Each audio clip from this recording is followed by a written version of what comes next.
Have you ever wondered about the hidden cost of being a Hollywood legend? What if behind the dazzling spotlight lay a story so heartbreaking it could shake even the brightest smile in show business? Today we dive deep into the extraordinary yet tragic life of Donald O'Connor, a brilliant entertainer whose singing, dancing, and comedy lit up the silver screen of the 1940s and 1950s, enchanting audiences around the world. Donald's journey began in Chicago on August 29, 1925, at St. Elizabeth Hospital. Born to John and Effie O'Connor, he was destined for the stage. His parents were veteran vaudeville performers who had toured with circuses like Ringling Brothers and Hagen-Beck Wallace, blending music, acrobatics, and comedy. John, an accomplished acrobat who once went by Chuck Connor, and Effie, who joined her first troupe at 14, raised their children in an environment where the stage was home. By the time Donald was born, 3 of their 6 children had already died young, a sorrow that hung heavily over the family.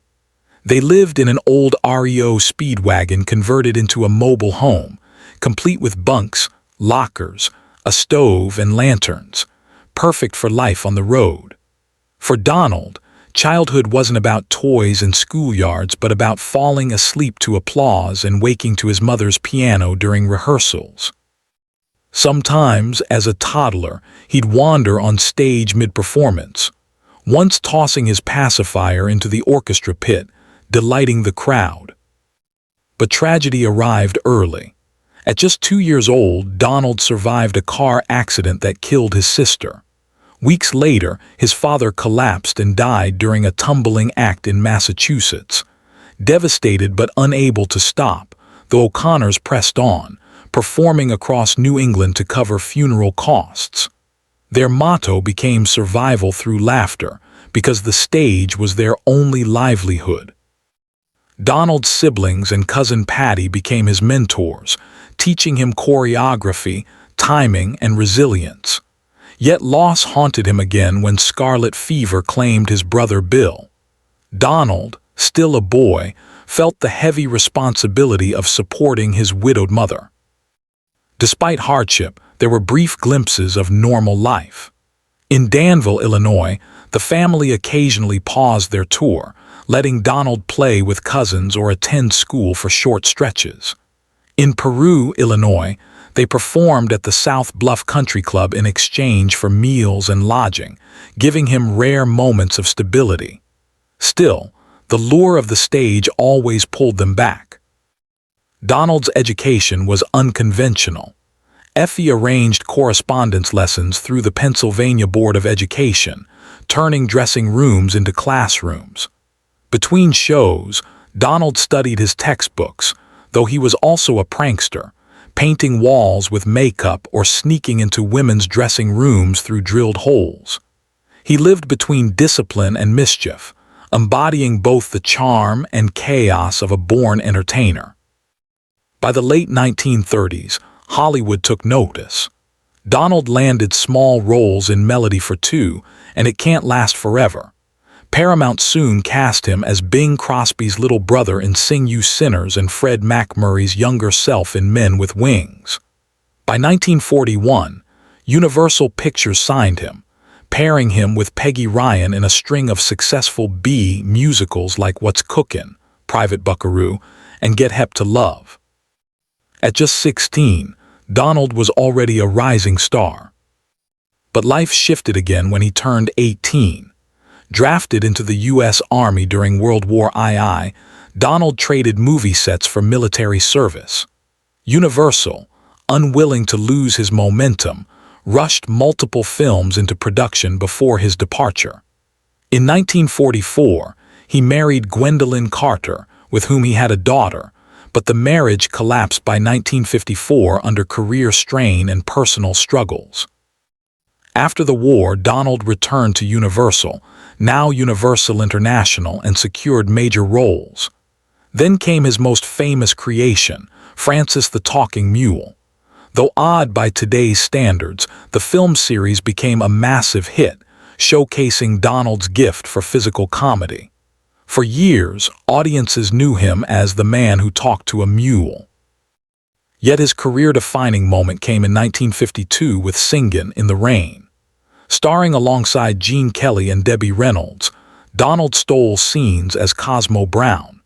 His legendary number Make 'Em Laugh remains one of cinema's greatest displays of comedic dance, so demanding that he was hospitalized afterward.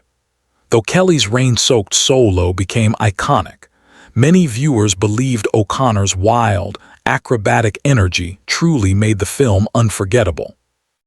Hollywood celebrated him. He starred in I Love Melvin with Reynolds, Call Me Madam with Ethel Merman, and later Anything Goes. His biopic The Buster Keaton Story in 1957 paid tribute to another silent-era genius of physical comedy.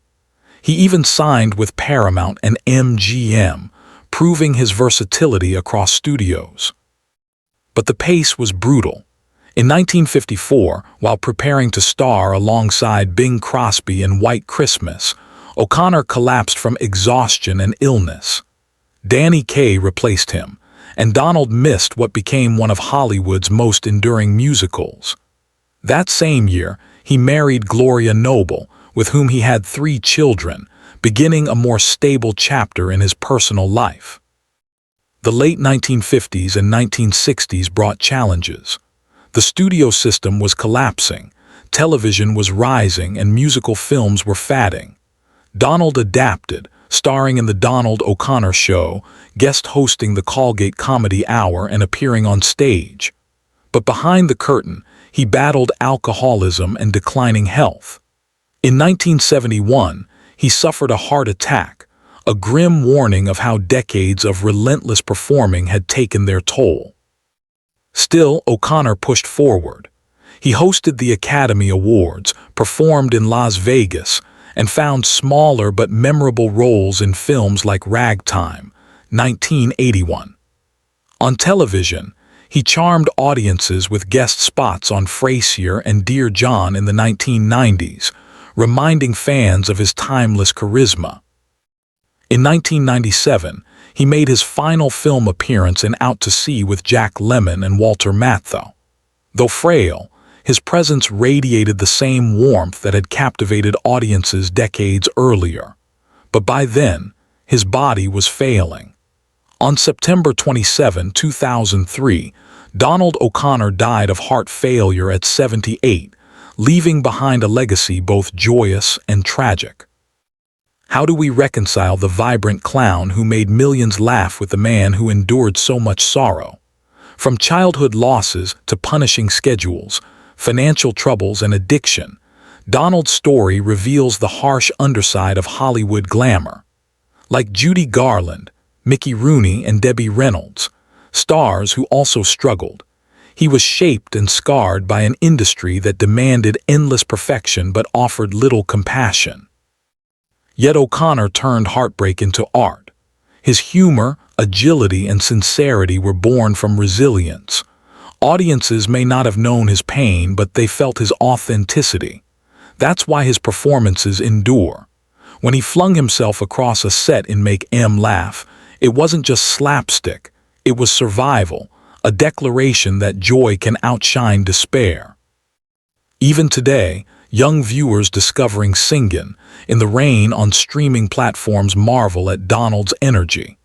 Many say Make 'Em Laugh feels unlike anything else, part comedy skit, part acrobatics, part pure magic. It is a reminder that Donald O'Connor was more than a sidekick. He was a comedic superhero whose body became the stage for his art.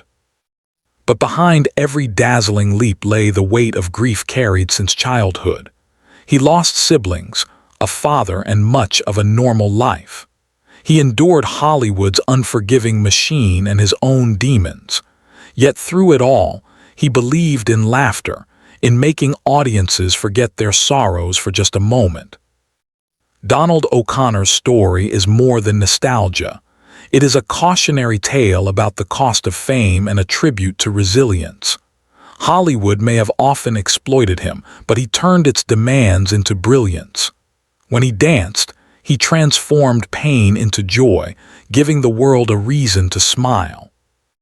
His death in 2003 closed a chapter of Hollywood's golden age. But every time Singin' in the Rain plays, every time a new viewer laughs at Make 'Em Laugh, Donald O'Connor lives on. His life reminds us that the people who make us laugh hardest often carry the deepest sorrows. And perhaps that is why they shine so brightly, because behind the humor lies a battle survived. Donald O'Connor, Hollywood's tragic clown, remains immortal in the hearts of those who know that laughter is sometimes the bravest act of all.